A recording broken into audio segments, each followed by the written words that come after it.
If, as the old adage has it, the first casualty of war is the truth, then it follows that the first battle of any war is won by lies. Lies have always been used to sell war to a public that would otherwise be leery about sending their sons off to fight and die on foreign soil. In times long past, this was easy enough to accomplish. A proclamation by a king or queen was enough to set the machinery of war in motion. But in the modern age of democracy and volunteer armies, a pretense for war is required to rally the nation around the flag and motivate the public to fight. That is why every major conflict is now accompanied by its own particular bodyguard of lies. From false flag attacks to dehumanization of the enemy, here are all the examples you'll need to debunk a century of war lies. This is the Corbett Report.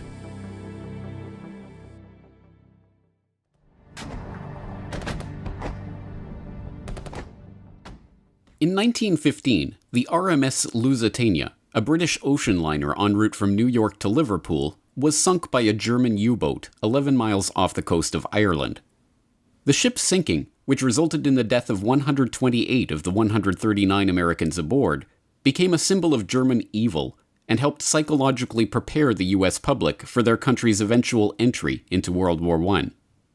But every facet of the story of the Lusitania, as it has been presented to the public, was a deliberate lie or a lie by omission. The boat was not a purely civilian vessel carrying 3,813 40-pound unrefrigerated containers of cheese and 696 containers of butter, as the official manifest held, but gun cotton, in keeping with the shipment's stated destination, the Royal Navy's weapons testing establishment. It was not sunk by the German torpedo boat, but by secondary explosions from the munitions the ship was illegally carrying. It was not the victim of a cowardly German surprise attack. The German embassy placed a warning notice about the Lusitania in 50 American newspapers right next to Cunard's own listings. And the American ambassador to England at the time, Walter Hines Page, wrote to his son 5 days before the ship was sunk, asking, "If a British liner full of American passengers be blown up, what will Uncle Sam do? That's what's going to happen."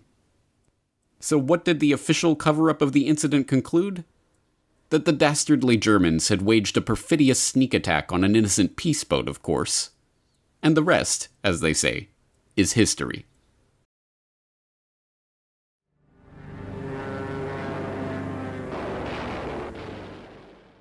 A little over 2 decades later, America's entry into World War II came when the Japanese attacked Pearl Harbor in December 1941, killing over 2,400 American servicemen and civilians. But far from an unprovoked sneak attack, as the official government-approved history would have you believe, Pearl Harbor is best understood as a conspiracy to motivate the American public for war by first provoking and then allowing a Japanese strike on American targets. This is not even a controversial idea. It was commonly understood and discussed by many in the Roosevelt administration at the time.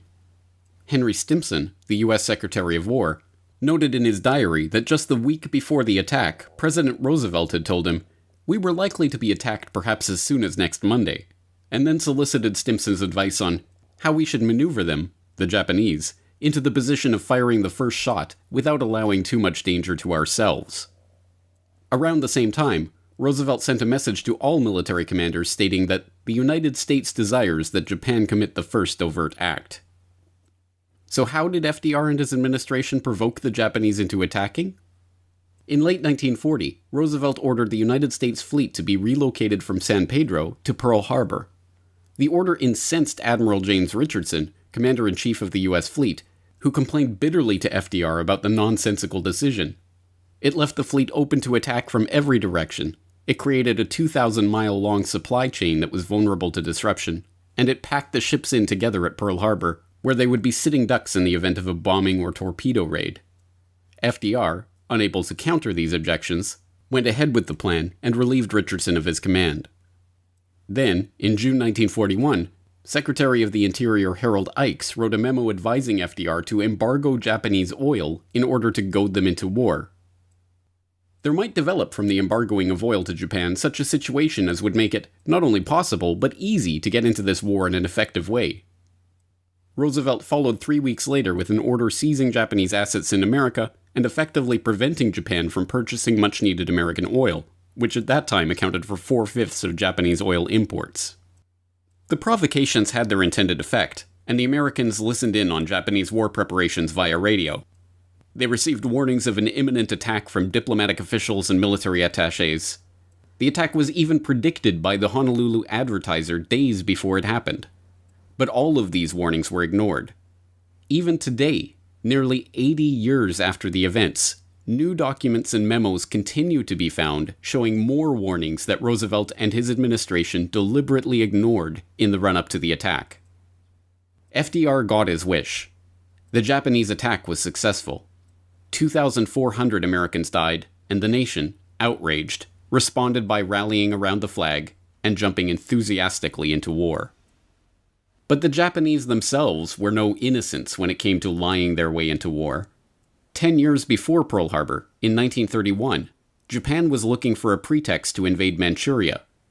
On September 18th of that year, a lieutenant in the Imperial Japanese Army detonated a small amount of TNT along a Japanese-owned railway in the Manchurian city of Mukden. The act was blamed on Chinese dissidents and used to justify the invasion and occupation of Manchuria. When the lie was later exposed, Japan was diplomatically shunned and forced to withdraw from the League of Nations.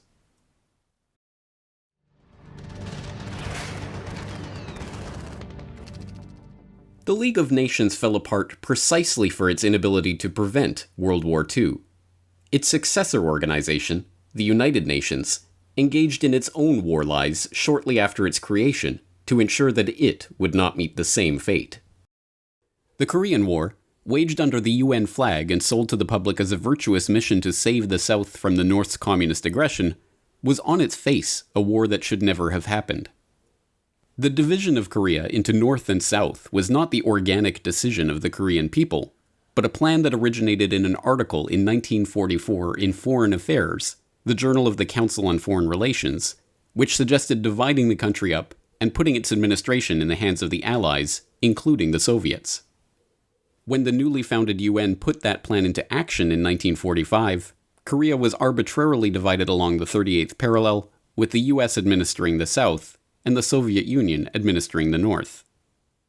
Neither was the war itself the organic result of decisions taken by the Korean people. In 1949, Owen Lattimore, a member of the Carnegie and Rockefeller-funded Institute for Pacific Relations and an advisor to the State Department on East Asian issues, wrote, "The thing to do is let South Korea fall, but not to let it look as if we pushed it." In a speech at the National Press Club the following year, Secretary of State Dean Acheson placed Korea outside of the US's defense perimeter of the Pacific, stating that any attack that took place outside of that perimeter would have to be dealt with under the Charter of the United Nations. Taking this as a green light, the North Koreans, heavily fortified and equipped with Soviet military aid, invaded the South. The war began on June 27, 1950, when the UN Security Council passed a resolution calling for members to provide military assistance to restore international peace and security in the area. The Soviet Union, being a veto-wielding member of the Council, could have vetoed the resolution and prevented the UN from engaging in the war, but they abstained from the vote altogether. When General MacArthur, leading the UN forces, managed to repel the North right to the Chinese border, he was prevented from completing the mission by Truman, who would not authorize any operations north of the Soviet-held 38th parallel unless there was no chance of confrontation with either Chinese or Soviet forces. MacArthur, shocked by this development, wrote in a letter years later, "Such a limitation upon the utilization of available military force to repel an enemy attack has no precedent either in our own history or, so far as I know, in the history of the world. To me, it clearly foreshadowed the tragic situation which has since developed and left me with a sense of shock I had never before experienced in a long life crammed with explosive reactions and momentous hazards." In the end, the bloody Korean conflict ended not with a peace deal, but a ceasefire. Not with the reunification of the Korean peninsula, but with the establishment of a demilitarized zone to keep them separated. Nearly 3 million civilians died during the fighting, and the country was torn to pieces, all in the name of a military action under the UN flag that should never have escalated into war in the first place.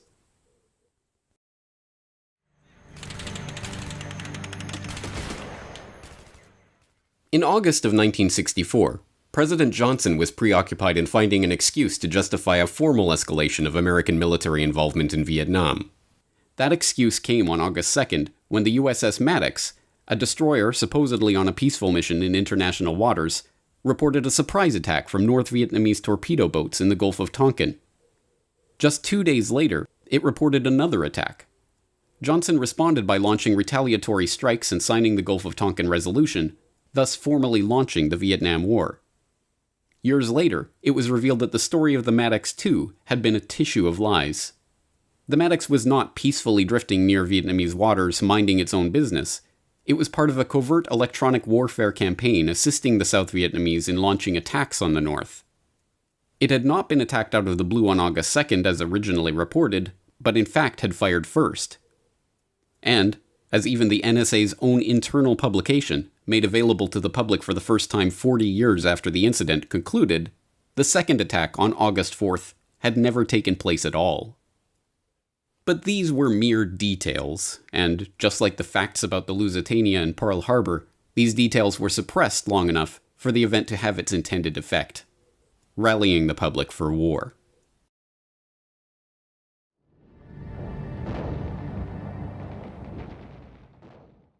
The Six-Day War in 1967 between Israel and Egypt, Syria, and Jordan is yet another example of a war which was justified for reasons that were later exposed as lies.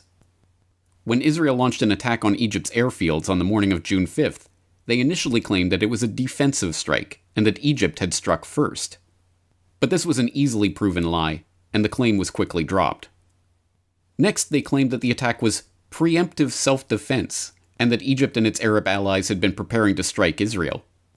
But multiple Israeli officials, including Yitzhak Rabin, later admitted that Egypt had not been preparing a war, or even interested in one. And then, in the most outrageous incident of all, Israel attempted to get America involved in the war by attacking the USS Liberty, a U.S. technical research ship collecting electronic intelligence just outside Egypt's territorial waters at the time of the war. The attack, carried out by Israeli fighter jets and torpedo boats, was relentless. The Liberty was strafed and torpedoed repeatedly, with the crew sending distress messages and even hoisting a large American flag so there could be no doubt as to their identity. The Israeli attack was finally called off an hour and a half into the assault. Israel, caught in a blatant attempt to sink an American ship, offered an apology for mistaking the identity of the vessel. But it was no mistake. In 2007, the NSA declassified intercepts confirming that the Israelis knew they were attacking an American ship, not an Egyptian ship, as their cover story is maintained. Even mainstream historians now characterize Israel's attack on the Liberty as a daring ploy by Israel to fake an Egyptian attack on the American spy ship and thereby provide America with a reason to officially enter the war against Egypt. But the incident was soon memory hold, and to this day, the Six-Day War is portrayed as an act of preemptive self-defense by the valiant Israelis against the dastardly Arab aggressors.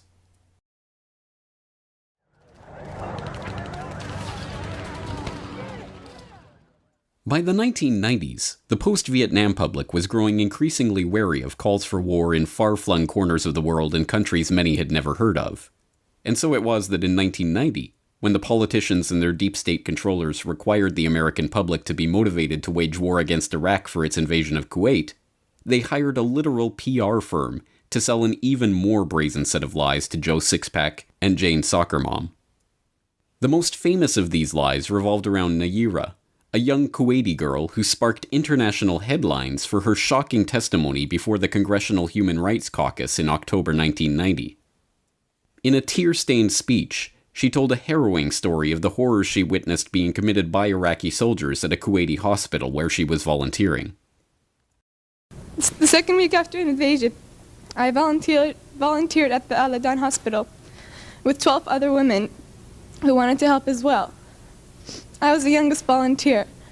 The other women were from 20 to 30 years old. While I was there, I saw the Iraqi soldiers come into the hospital with guns.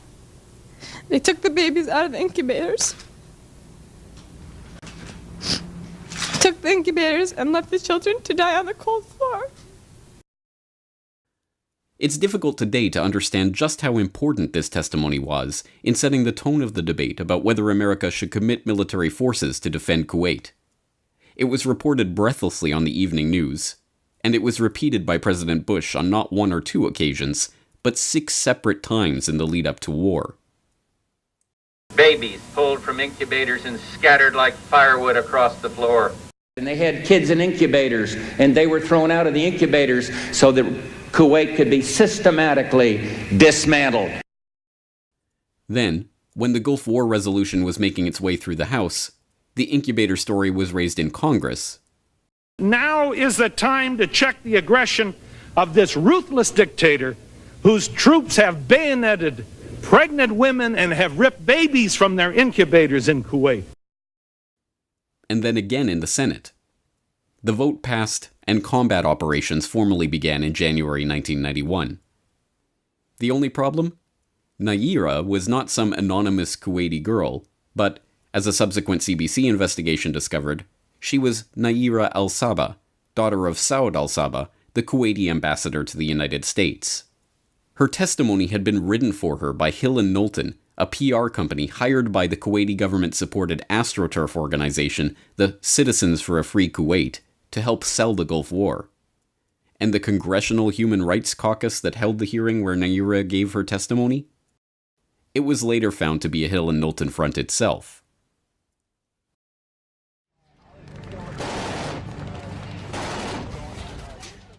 As everyone knows by now, the second Gulf War in 2003 was also built on lies.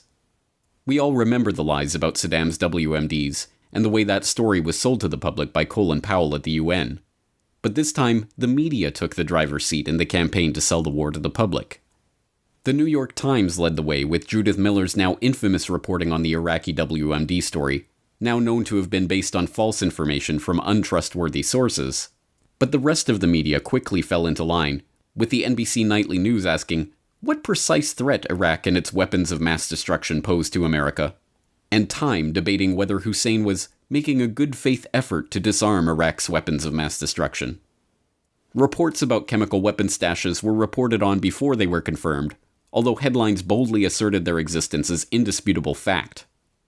And any media personality that showed skepticism about the claims being made, even wildly popular ones like Phil Donahue, host of MSNBC's then highest-rated program, were summarily removed from the air.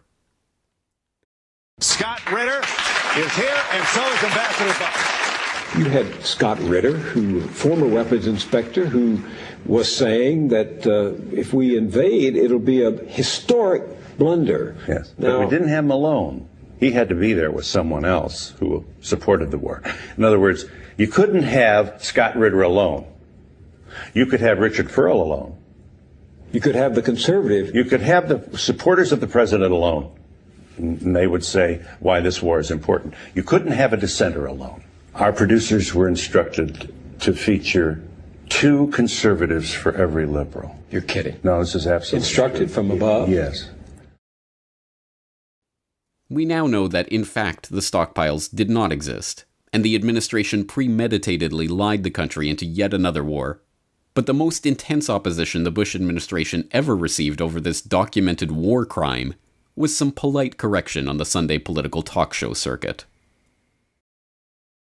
You and a few other critics are the only people I've heard use the phrase immediate threat. I didn't. The president didn't. And it's become kind of folklore that that's what's happened.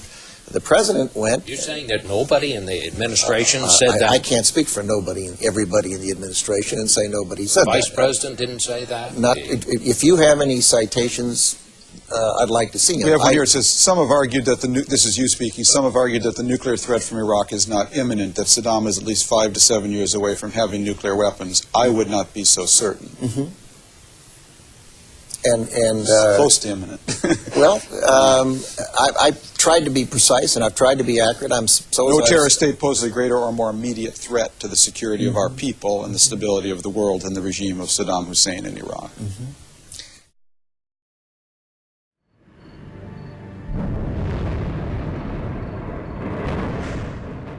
The WMD story blew up in the neocons' face shortly after the war, but by that time they had already succeeded in their plan to reshape the Middle East. But for the would-be controllers of public opinion, a valuable lesson was learned. Human rights and protecting the innocent is a more effective lie to sell to the public to motivate them for war. So when it came time to sell the war on Libya to the public, the UN-backed, NATO-led aggressors once again donned the cloak of human rights by turning to none other than the UN's Human Rights Council. The process that launched the intervention was begun by a coalition of 70 non-governmental organizations, which issued a joint letter urging the UN to suspend Libya from the Human Rights Council, and for the Security Council to invoke the so-called responsibility to protect principle in protecting the Libyan people from alleged atrocities being committed by the Libyan government. In a special session on the issue on February 25, 2011, the UN Human Rights Council adopted a resolution affirming the NGO's recommendations. The resolution was adopted without a vote. The Security Council immediately passed resolutions 1970 and 1973, authorizing the establishment of a no-fly zone on Libyan military aviation for the protection of civilians and the delivery of humanitarian assistance. 3 days later, using the resolution as its justification, the US, UK, and France began bombing the population of Libya. Meanwhile, the International Criminal Court's chief prosecutor, Luis Moreno Ocampo, began working on the legal basis for the invasion. He drafted the request for the court's judges to issue an arrest warrant for Gaddafi for crimes against humanity. Although NATO forces were already engaged in an invasion of the country on the basis of undocumented allegations by a group of NGOs, Moreno Ocampo's request was not issued until May 16th. On June 28th, the day after the judges agreed to issue the warrant, Moreno Ocampo participated in a press conference in which one reporter asked about the evidence that Gaddafi had ever engaged in the atrocities he was accused of. I advise you to read the application of the prosecutor's office, many pages, I think it was 77 pages. We describe in detail the facts, most of it is public, and the judges also decided, analyzing the evidence. So, of course, we are prosecutors and judges, so we rely on facts. So we prove the crimes. That's what we did. Although the document that Moreno Ocampo urges the public to read to understand the evidence of Gaddafi's crimes is indeed public, and is 77 pages long, the version made available to the public has been heavily redacted. In fact, of the 77 pages, 54 of them have been redacted, comprising the entire section of the document dealing with the evidence for the charges themselves. The most sickening part of this war lie is just how obvious it was. No one involved in this charade cared about the well-being of the Libyan people. Not the press, not the politicians, not the ICC prosecutors. And as a result, today, 7 years after the destruction of Libya at the hands of the United Nations-sanctioned NATO saviors, open-air slave markets are running in the country that the human rights crusaders once pretended to care about.